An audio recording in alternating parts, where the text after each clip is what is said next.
पहा नवीन एपिसोड्स एकदम add free.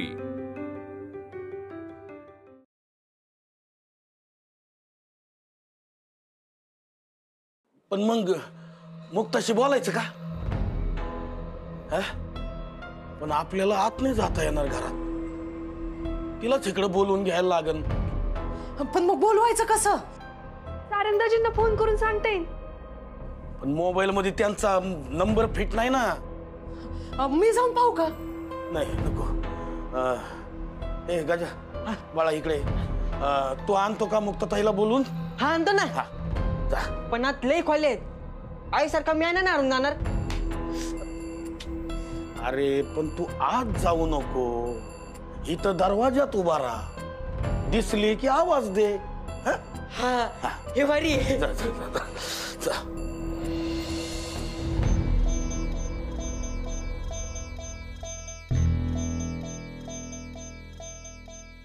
मुक्ताताई Gaja Gaja तू इकडे काय करतोय? तुला नन्ने बोलवले। बर मी आले प्लेट ठेवून। दामू काका काय? ऐका ना, ही प्लेट नेऊन ठेवता का? मी आई अण्णांना भेटून आले। अगं ठेवतो की, त्यात काय एवढं? दे दे काय या अजून तसंच आहे, तू खाल्लं नाही का? अहो नाही, मोठ्या मालकांसाठी नेलं होतं पण कळलं। बर मी घेऊन जातो। हा वय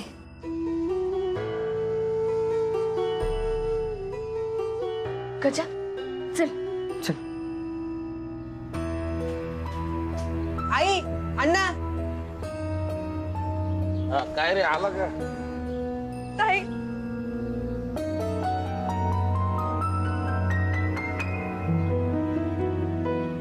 आई अण्णा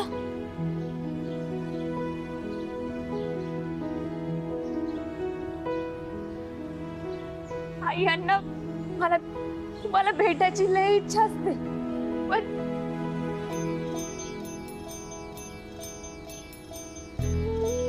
तुम्ही घरी निघालात का एवढ्या लवकर? काय झालं? तुम्हाला कोणी जा म्हणून सांगितलंय का? नाही नाही, देवी आईच्या कृपेने तसं काही झालेलं नाहीये। आणि पोरी तू पण असं काही येडा वाकडा विचार करू नको। आणि तुझ्या घरचे एवढे पण वाईट नाहीये, आणि आम्ही काही इथं राहायला आलो नव्हतो। पोरीच्या सारखी 2 मिनिटं टेकून यायला पाहिजे, पण ठीक आहे, ज्यासाठी आलो होतो ते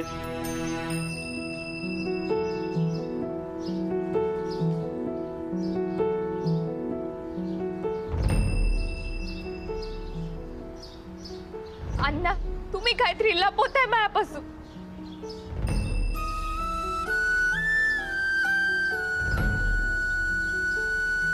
काय ते सांगा ना। लपवायचं असं काय नाही पोरी, तुला सांगायची भीती वाटते। म्हणजे तुमचा माझ्यावर विश्वास नाही? अगं तसं नाहीये पोरी, पण जे काय आमच्या डोळ्याने आम्ही पाहिलं, तू मोठ्या मालकांच्या समोर अशी त्यांना सांभाळ तुला लावला, मान्य तू त्यांच्या पुढे तशी आत ठेवली होती, पण तुला सांगतो बाळा, जे चाललंय ना ते लय वाईट चाललंय। बस अण्णा म्हणून तुमचा माझ्यावर विश्वास राहिला नाही? अगं हाडला ना, तसं नव्हतं म्हणायचं। तू ग काही बाई विचार करू नकस। अण्णा म्हणताय तू विषय जरा नाजूक आहे, तू का राग डोक्यात घेऊन वेगळा विचार करू नकस। आई अण्णा काय ते सांगा ना पटकन, माय भीती वाढून राहिली।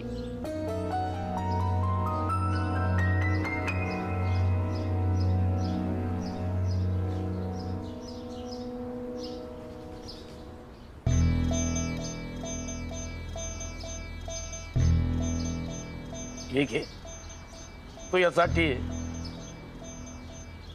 तुला लग्नात आम्ही काहीच देऊ शकलो नाही, आमच्याकडून भेट आहे,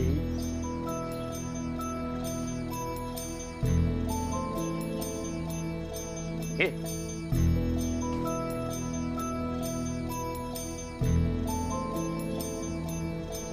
घे घे.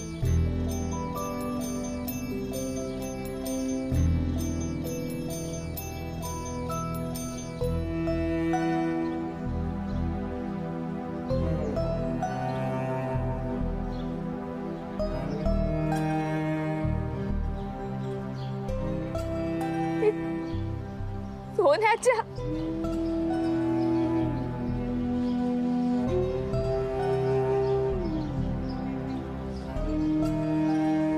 का केलं असं? काय गरज होती? मला हेच वाटत नव्हतं. माझ्या लग्नाच्या वजाखाली तुम्ही असं वागू नये हेच वाटत नव्हतं अण्णा, आणि तुम्ही तेच केलं. काय गरज होती?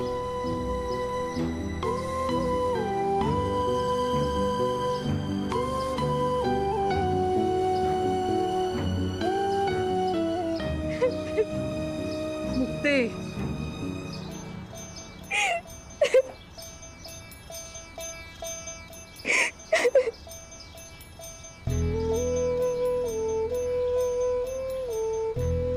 मुक्ते, अगं अण्णांनी तुझ्यासाठी लई हौसेनं केलंय ग.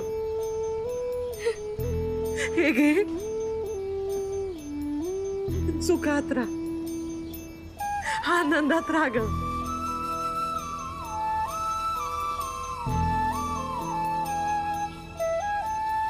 कोणत्या आनंदाने, कसली हौस?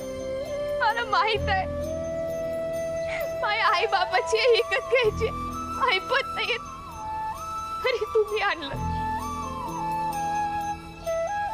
कसं आणलं या विचारानेच माझा जीव घाबरा होतोय ग. मी उगाच केलं लग्न. मुक्ते, वय आई, लग्नामुळे तुमच्यावर येळ आली.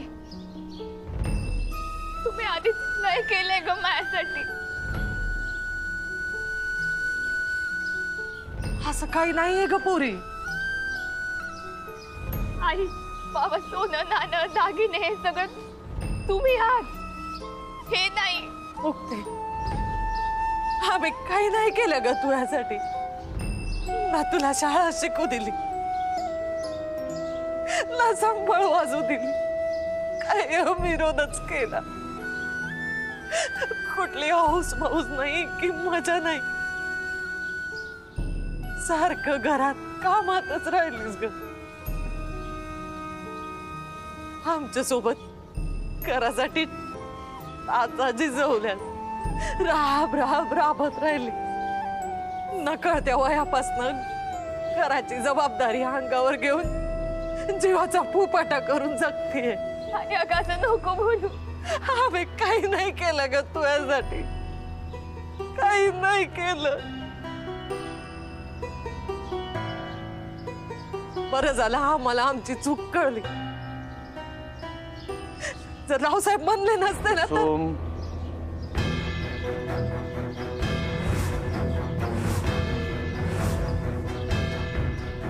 राहू दे बाळा, चला निघूया आपण. चल आई, अण्णा, रावसाहेब काय?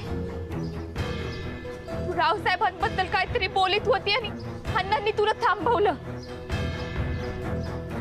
का थांबवलं? आई,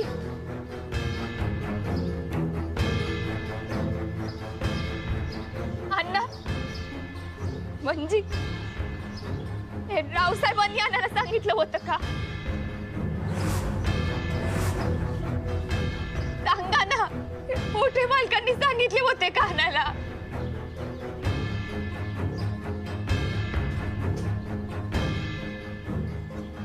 मिळालं,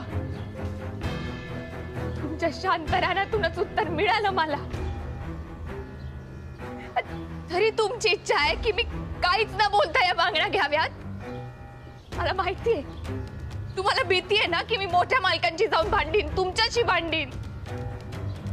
पोरीसाठी सोनं नाणं आणायला सांगितलं आणि तुम्ही काहीतरी कुटाने करून ते घेऊन आलात. तुम्ही हे कसं घेऊन आलात, कुठून घेऊन आलात ते मी विचारणार पण नाहीये. खरंच कसं विचारू आणि काय विचारू?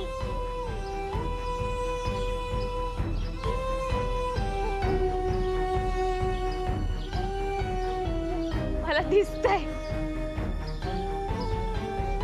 काही ग्रामच्या बांगड्या घेण्यासाठी मी डोंगराच्या वजन एवढं कर्ज घेतलं असणार, ज्या खाली माव घर माई माणसं दबून चिडून जाणार आहे. तरी मी घबराऊ? गप्प राहायचं, तोंड शिवून टाकायचं आणि आमच्या समोरच नाही मालकांसमोर पण गप्प राहायचं. आता आम्ही निघतोय, पण माग काही ऐकायला नाही आलं पाहिजे. ठीक आहे, राहा तुम्ही, पण जाताना या बांगड्या घेऊन जा. घरातून निघताना तुम्ही मला संबळ दिला होता, त्याहून मोठा दागिना माझ्यासाठी कोणताच नाहीये. मला सोनं नाणं या सगळ्याची हाव तरी पण तुम्ही त्यांच्या झाशात कसे अडकलात?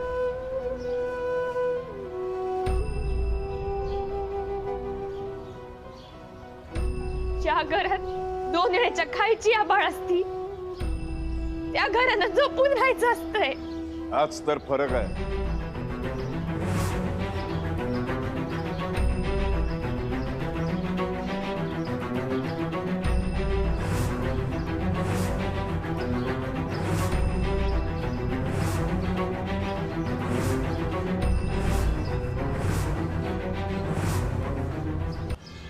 दोन वेळच्या जेवणासाठी तुला जोडे शिजवावे लागतात, मेहनत करावी लागते.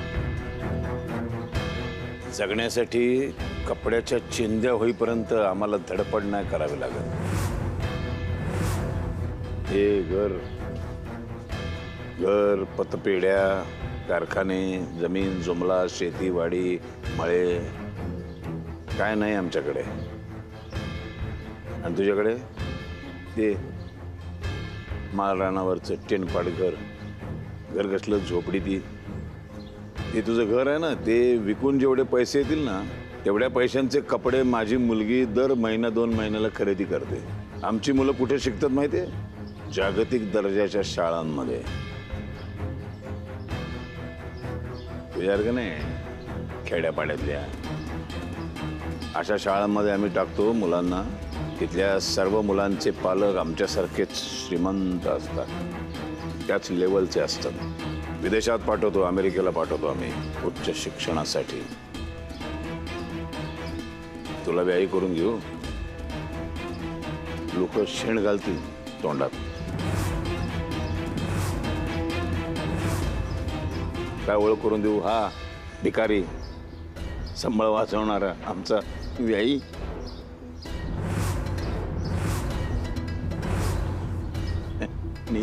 त्याची पोरगी आमची सून.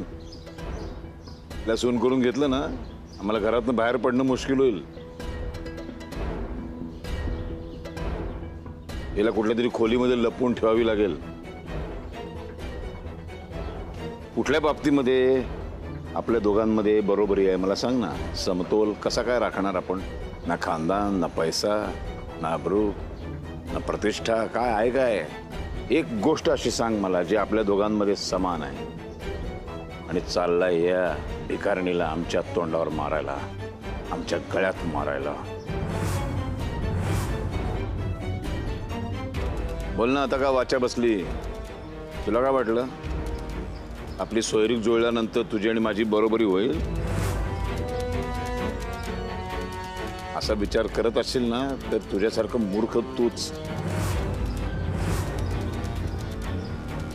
चोर लेकाचा भामटा. लक्षात ठेव, तुझी मुलगी सून म्हणून मी कधी स्वीकारू शकत नाही, कधी नाही.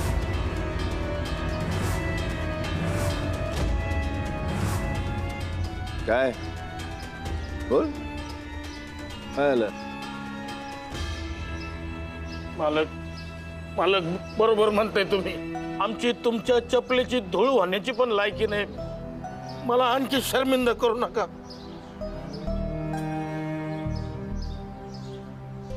मालक, मी आणि माव कुटुंब आयुष्यात परत तुमच्या समोर कधीच येणार नाही. पण माझ्या लेकीला तेवढी तुमची सून म्हणून घरात घ्या.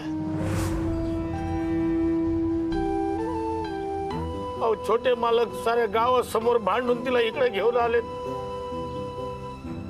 आता परत माझी पोरगी जर गावात आली तर चितू होईल माझी.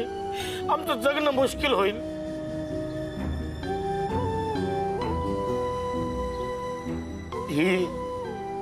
ही कन्यादानाची भेट म्हणून ह्या बांगड्या घ्या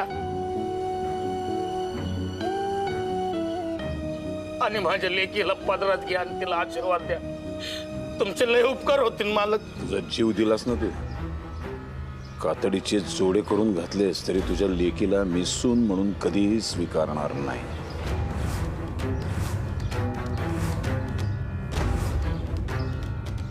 बस.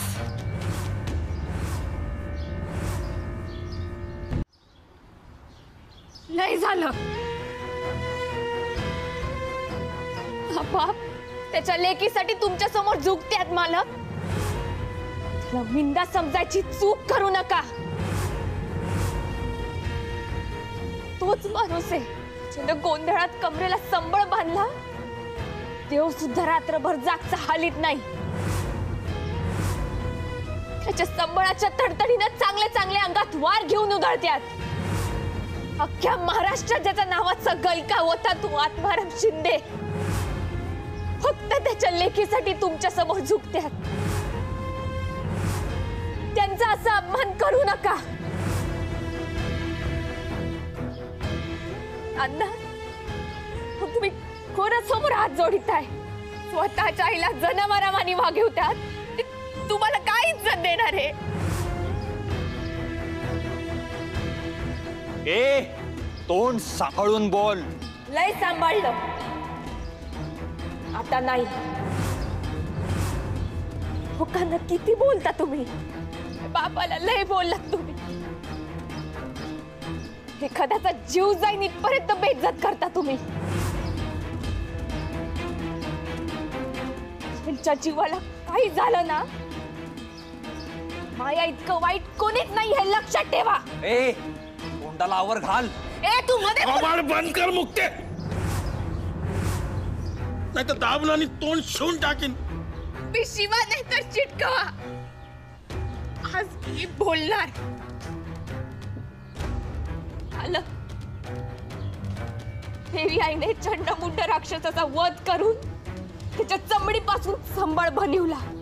आज तो संबळ आम्ही गोंधळात वाजवतो. आपल्या हातून एवढं चांगलं घडू शकतंय त्यांना आधीच समजलं असतं ना तर ते आज जिवंत असते. अजूनही वेळ गेलेली नाही. मुक्ते, पाच कर आता. काय म्हणायचं काय तुला? हेच की मेल्यावर निर्जीव होऊन कोणाच्या तरी कामी येण्यापेक्षा जिवंत असताना कोणाच्या तरी कामी या. वाईटातून चांगले व्हा. वाईटाच्या मरणाला वध म्हणतात, चांगल्या माणसाच्या मरणाला बलिदान म्हणतात. जिवंतपणीच राक्षस नाही, चांगले माणूस व्हा.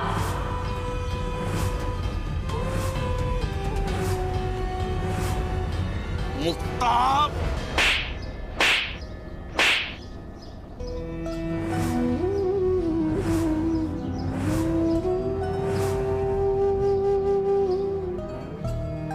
मालक तिला चुकीचं बोललेली आहे. आता यासाठी मी तिला स्वतः कधी माफ करू शकत नाही. तिची चूक माफ करण्यासारखी नाहीच आहे. पण मी तिच्या जीवाची भीक मागतो मालक तुमच्याकडे. तिला काही करू नका. नाही करणार. त्यासाठी माझी पण एक अट आहे. तुला माझे पायताण चाटून माझी माफी मागावी लागेल.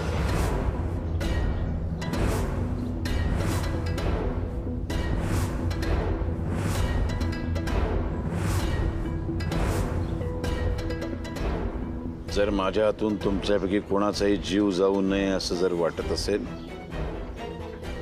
तर एवढा एकच पर्याय शिल्लक आहे. पायताण चाटायचं आणि माफी मागायची.